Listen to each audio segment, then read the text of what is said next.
Programa ADV Jus. Oferecimento Espaço Homo, Zezinho Alfaiate, confecção e aluguel de trajes, 3234-7544. Olá amigos, iniciando a apresentação de mais um ADV Jus TV, feito com todo carinho para você, que sempre nos acompanha aqui na TV RP Canal 9 da NET, nas redes sociais, no Face, no Instagram e também no nosso site, que é o advjus.net, já bastante conhecido. Muito obrigado pela companhia de sempre. Você vai ver no ADV Jus TV de hoje: ADV Jus Notícia, ADV Jus Legal, ADV Jus Prerrogativas, ADV Especial com 2 participações, Vocabulário Jurídico, Entrevista, Marketing Jurídico, Momento Divino. Tudo isso, muito mais, agora aqui no ADV Jus.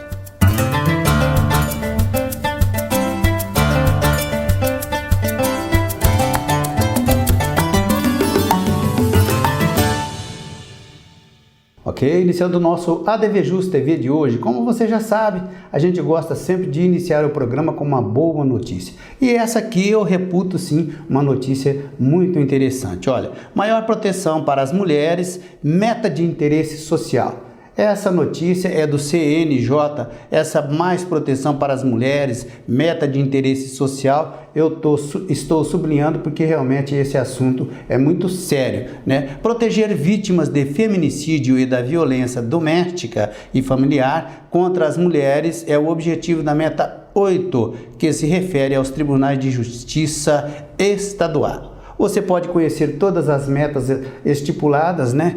Justamente através desse link aqui, ó. Se você não der tempo de pegar agora, depois você pega com calma lá no próprio YouTube, ok? Olha lá, conheça todas as metas nacionais de poder do Poder Judiciário, CNJ, né? Eu acho que é mais que importante, mais que necessário esse tipo de medida. A gente apoia sempre. Chega de falar em feminicídio, né? É isso aí. Seguindo com o ADV Jus, agora a gente vai falar realmente do ADV Jus Legal, provimento do CSM, Conselho Superior de Magistratura, número 2590/21, dispõe sobre o restabelecimento do sistema remoto de trabalho nas comarcas relacionadas no grupo 13, anexo 1, provimento, como eu já disse, do Conselho Superior de Magistratura. O número é esse aí. O que quer dizer isso aí? Que aqui Ribeirão e nas cidades no entorno aqui, né, que fazem parte dessa região, né, vão voltar aí com o trabalho 100% remoto.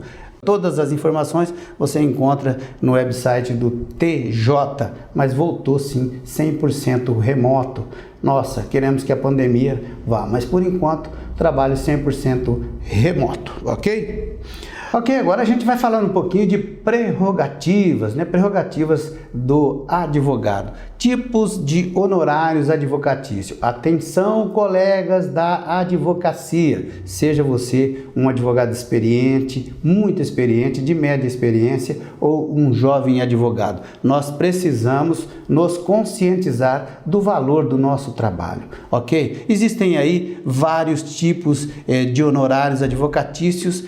Esses 4 itens aqui falam aí, dão aí o norte de tipos de contratos de honorário que existe. Honorários contratuais, aquele que você faz o contrato, na hora que você celebra ali a procuração, que você já teve o seu serviço contratado. Sucumbenciais, quando o juiz arbitra lá na sentença na qual o seu pedido foi deferido, né? E honorários arbitrados, também por algum tipo de serviço que você presta, o juiz vai arbitrar aquele serviço para você. E honorários assistenciais, pessoal que presta serviços de assistência jurídica, né? Assistência judiciária. Então existem aí, ó, todos estão previstos aqui no artigo 22 da OAB. Vamos respeitar, vamos nos conscientizar da importância do advogado. Se nós não nos valorizarmos, ninguém o fará. Agora sim, nós vamos falar de ADV especial. Nós vamos falar de direito urbanístico com o catedrático da matéria, o especialista da matéria, parceiro aqui do nosso programa, o Dr. Roberto Guimarães, direito urbanístico. Veja. Olá pessoal, conforme anunciado, nessa edição do ADV Especial, dando continuidade às nossas breves noções sobre direito urbanístico, hoje vamos falar sobre o sexto instrumento da política urbana, ou seja, a transferência do direito de construir. Outro importante instrumento igualmente previsto no Estatuto da Cidade, o qual confere a faculdade ao proprietário de imóvel cujo potencial de aproveitamento econômico tenha sido sensivelmente prejudicado para outro local. Outro pressuposto é que a privação do direito de propriedade tenha sido causado por lei municipal, com vínculo direto no plano diretor, por ter sido o seu imóvel declarado necessário para as seguintes finalidades: implantação de equipamentos urbanos e comunitários, preservação quando o imóvel for considerado de interesse histórico, ambiental, paisagístico, social e cultural, servir a programas de regularização fundiária, urbanização de áreas ocupadas por população de baixa renda e habitação de interesse social. A transferência do potencial construtivo poderá ser de ordem objetiva, quando o próprio proprietário privado exercer o seu direito em outro imóvel, ou subjetiva, quando o mesmo proprietário alienar, onerosamente e por escritura pública, o mesmo direito a outro proprietário. Por outro lado, a mesma transferência se dará quando o imóvel for afetado a uma daquelas hipóteses de interesse público mencionadas, causando uma restrição parcial ou mesmo total no exercício do direito de construir. O proprietário não pode ser obrigado a aceitar a transferência do potencial construtivo, já que a lei prevê ser apenas uma faculdade. Em havendo recusa, fará jus à indenização proporcional e em dinheiro. Não se confundem os instrumentos da outorga onerosa do direito de construir com o da transferência do direito de construir, exatamente porque se pressupõe uma privação do potencial construtivo e aquele uma possibilidade de ampliação do potencial construtivo mediante pagamento e contrapartida. O Estatuto da Cidade ainda permite que o proprietário doe o imóvel atingido pela privação ao ente público, tendo como contrapartida a transferência do potencial construtivo ou a sua alienação a terceiro. No próximo programa, falaremos sobre o sétimo instrumento, ou seja, operações urbanas consorciadas. Obrigado e até o próximo ADV Especial. Conto com vocês. Ok, muito obrigado, doutor Roberto. Agora, vocabulário jurídico aqui no ADV Jus TV. Você sabe o que significa cláusula irrita? Sabe? No intervalo a gente vai responder, fique ligadinho aí, ok? Vamos seguindo agora com o nosso ADV Jus, ADV Especial. É hora de chamar Código de Defesa do Consumidor com o especialista da matéria, doutor Alessandro Rojas. Confira. Olá, sou Alessandro dos Santos Rojas e hoje falarei sobre a recusa na troca ou na aceitação de devolução de produtos. A quem recorrer? Como proceder? A princípio, o consumidor somente pode exigir a troca ou devolução quando o produto apresente vício ou problema, bem como nas compras fora do estabelecimento, por exemplo, pela internet, ou ainda quando o fornecedor, por mera liberalidade, oferta a troca ou devolução ao cliente. Em resumo, essas são as hipóteses de troca e devolução do produto, e são obrigações que devem ser cumpridas nas relações de consumo. Entretanto, e se o fornecedor, dentre dessas alternativas, se recusar a trocar ou receber o produto em devolução? A recusa na troca ou devolução do produto, quando essas estão previstas na legislação do consumidor, gera um rompimento da relação contratual entre o consumidor e o fornecedor, gerando consequências jurídicas importantes. Contudo, para que essas consequências jurídicas sejam levadas a termo, é necessário que o consumidor se cerque de provas do negócio realizado com o fornecedor, sobre o enquadramento da situação a uma das hipóteses de troca ou devolução, bem como produzir provas em relação à recusa injustificada.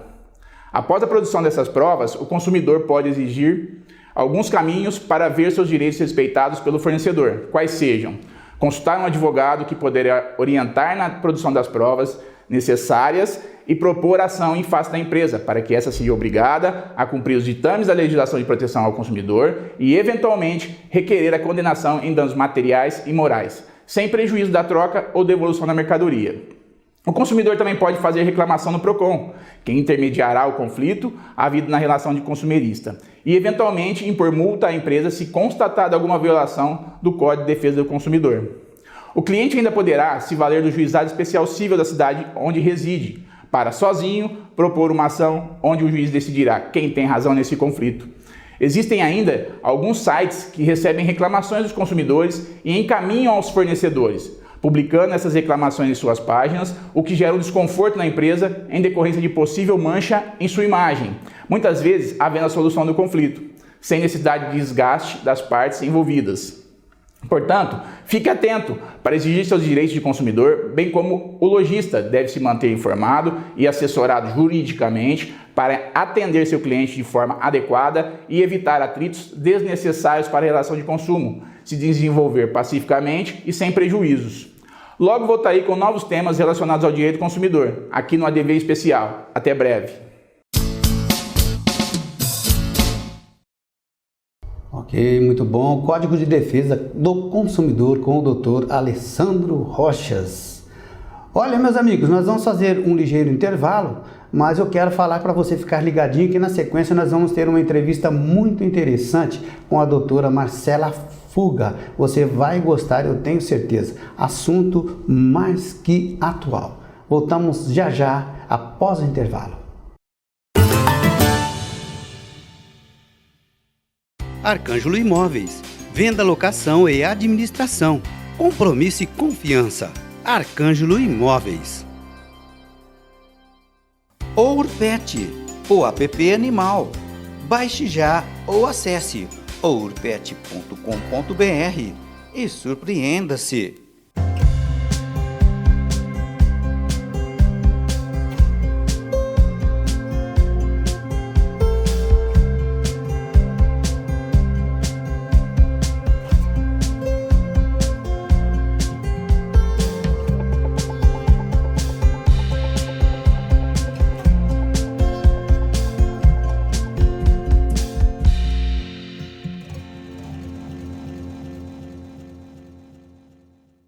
O que significa cláusula irrita?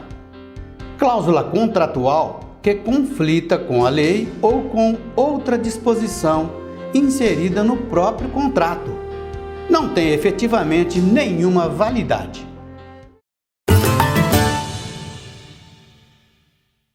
Legal, voltamos então com o ADV Jus TV. Neste segundo bloco, nós vamos curtir agora a entrevista com a doutora Marcela Fuga, uma entrevista muito interessante sobre o WhatsApp. Confira. Doutora Marcela, muito obrigado de ter aceito o meu convite para participar aqui do ADV Jus TV. Eu que agradeço, doutor Marco, é um prazer para mim estar com vocês aqui, poder compartilhar o meu conhecimento, espero aclarar essa questão aí para os espectadores, e muito feliz de falar também com meus conterrâneos aí de Ribeirão Preto, sou da cidade e estou muito feliz de estar aqui com vocês. Que bom, hoje. Somos conterrâneos, doutora. Bom. Exato. Doutora, então, agora nos bastidores, a doutora Marcela falou para mim aí de um importante convite, ela vai fazer aí um viés pela docência. Que legal, doutora, fala um pouquinho para a gente. Então, aqui com a atuação no direito digital, acabei conhecendo o professor Cristiano Morini, que é um professor muito conhecido aqui da Unicamp. Ele lidera algumas questões ali na unidade de Limeira e montou um curso chamado Negócios Digitais. Ele é um curso voltado para os empresários, para os interessados em fazer sua atuação no e-commerce. E graças ao convite dele, eu vou poder lecionar ali sobre questões jurídicas importantes, né, para a questão do e-commerce, falando um pouco de regulação, e entra toda essa parte, proteção de dados, enfim, vai ser bem legal, um curso de extensão vinculado à Unicamp. Vai ser sucesso, viu, doutora? Agora nós vamos falar da nossa pauta propriamente dita, né? Eu quero só frisar aqui, migrar ou não migrar, né, do WhatsApp, é uma ferramenta aí já muito sedimentada no mercado, todo mundo usa, né? E justamente em 2021, o WhatsApp notificou seus usuários sobre a alteração da política de privacidade e provocou algumas alterações, rejeições. Doutora, o rebuliço foi grande, né? Foi grande o rebuliço. E aí todo mundo se perguntou, né? Por que essa questão agora está saindo nos jornais, está tão em voga? Essa questão ela ficou muito polêmica porque em janeiro algumas pessoas receberam notificação, outras não, mas o WhatsApp ele mudou a sua política de privacidade, informando que se você não aceitasse compartilhar os seus dados pessoais com todas as empresas do Facebook, porque o WhatsApp ele é do Facebook desde 2014, você não poderia continuar usando a sua conta no WhatsApp. E você fica assim, nossa, mas como vou ficar sem WhatsApp, né, Marco? Todos hoje trabalham, têm as suas famílias, os seus colegas todos no aplicativo. Então, ele é um aplicativo muito dominante, principalmente no Brasil. Então, a questão ela ficou muito polêmica por conta disso. Os consumidores, os usuários, ficaram preocupados. Como que eu vou tomar uma decisão dessa? Não tenho conhecimento sobre o assunto. Como que eu vou fazer? Para onde eu vou?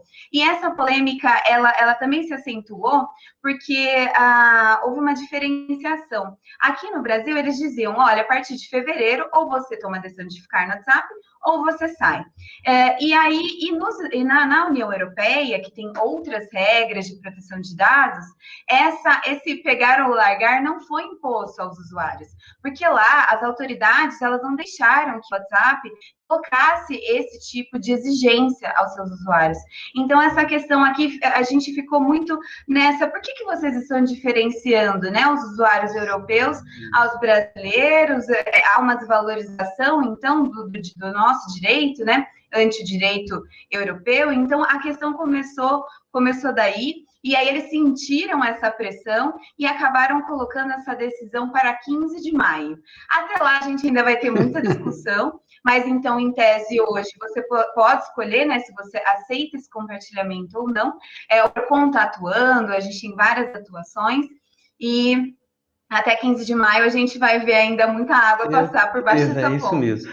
Então, seguinte, doutora, a rejeição dos termos propostos forçou aí a migração, né, dos usuários para algumas plataformas. Eu, inclusive, conheço uma, que é o Telegram. Mas eu gostaria que a senhora falasse, além dele, quais outras, né, plataformas foram aí as preferidas dos usuários.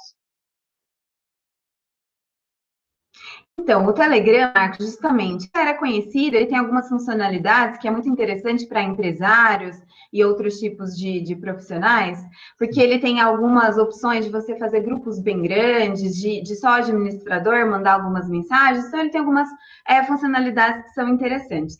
E o Signal, ele é um outro que foi muito procurado, por quê? Porque o Signal, ele é uma plataforma open source, que a gente chama. Ele tem um código aberto, ou seja, o código sobre o qual ele foi programado, ele pode ser auditado, ele pode ser conferido, não só por peritos, por pessoas da área de segurança da informação, mas por curiosos também, que têm essa possibilidade de ver ali se as funcionalidades que ele diz, a segurança que ele diz que tem, se ela realmente é efetiva. Porque qual que é a dúvida, né, que todos ficam? Nossa, será que o Facebook, com toda essa reputação de não cuidar da privacidade dos usuários, será que ele realmente não lê as minhas mensagens? Será que realmente isso não acontece?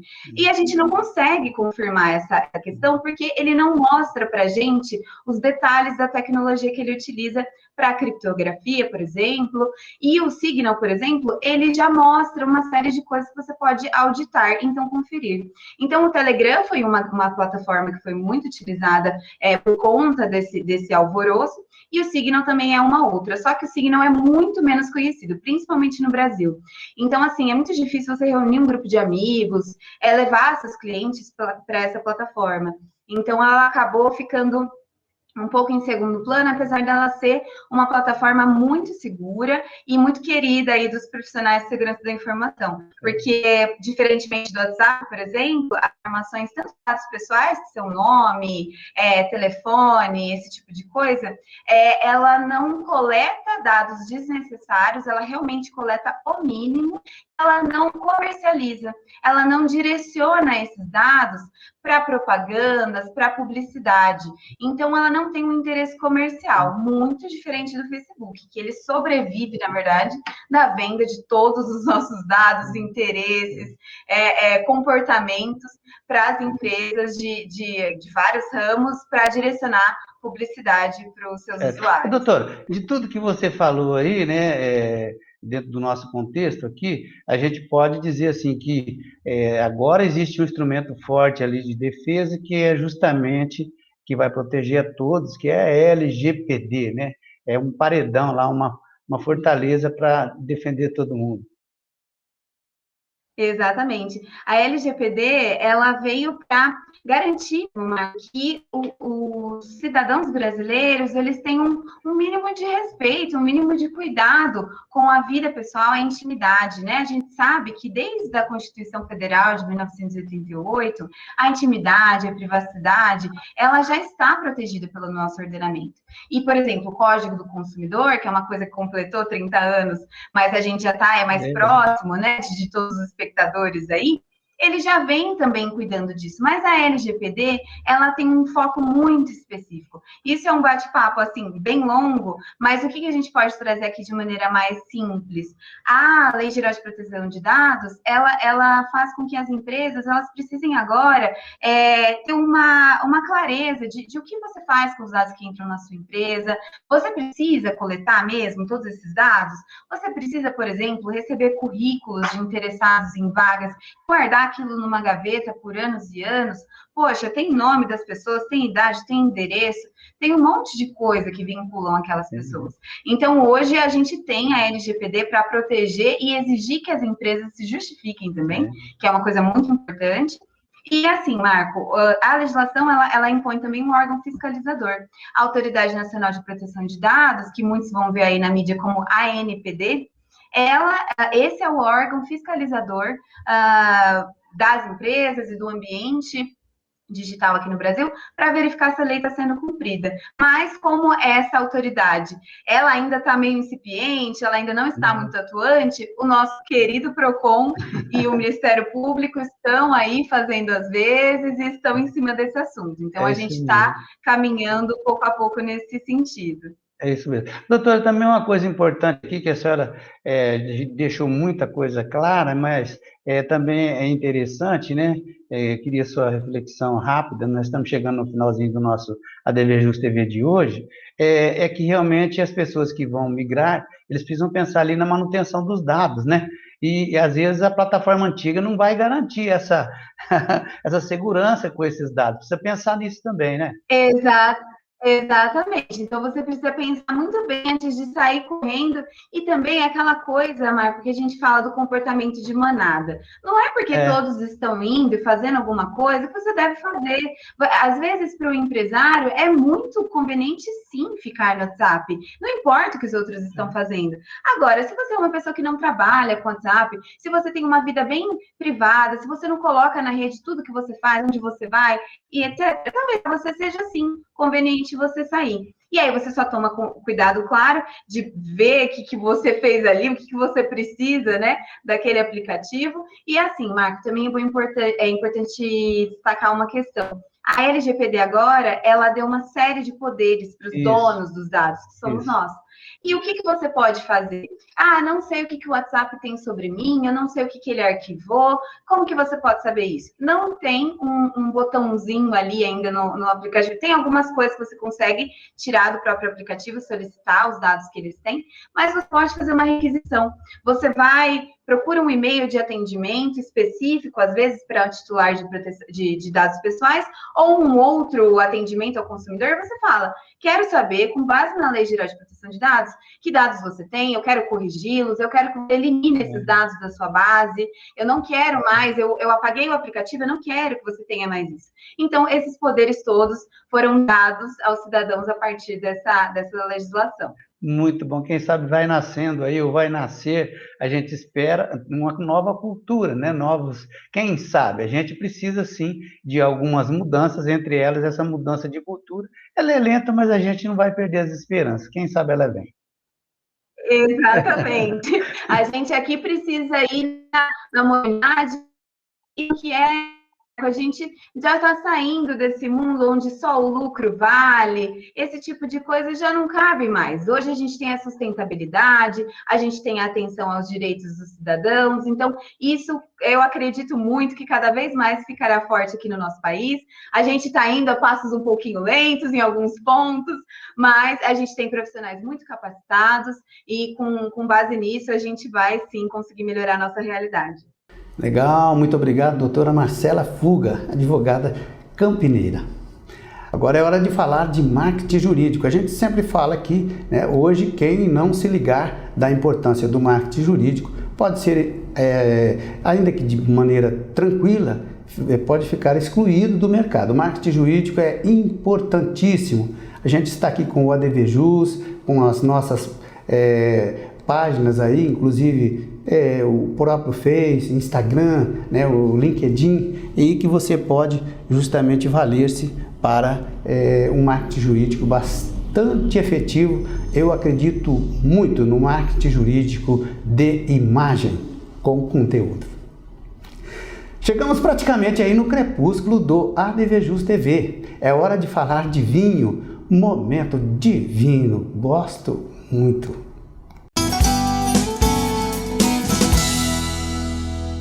Vinho tinto Castelforte Merlot 2017. No seu olfato, fruta vermelha em compota e um toque herbáceo. Seu paladar é macio com bastante personalidade. Oferece uma leve geleia de morango, cerejas, acidez média e um corpo leve. Uva Merlot, produzido pela Cantini Riondo, Vêneto, Itália.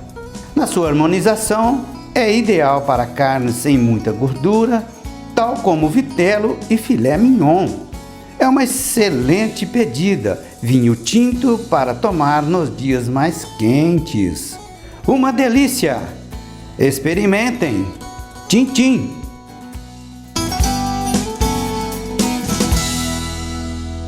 Ok, chegamos no finalzinho de mais um ADVJus TV. Agradeço por nos acompanhar sempre aqui na TV, nas redes sociais, no Face, no Instagram. Muito obrigado mesmo. Fico por aqui, prometo voltar breve com um programa inédito. ADVJus, tô ligado, ADV especial. Venha fazer parte você também. Um forte abraço, até o próximo.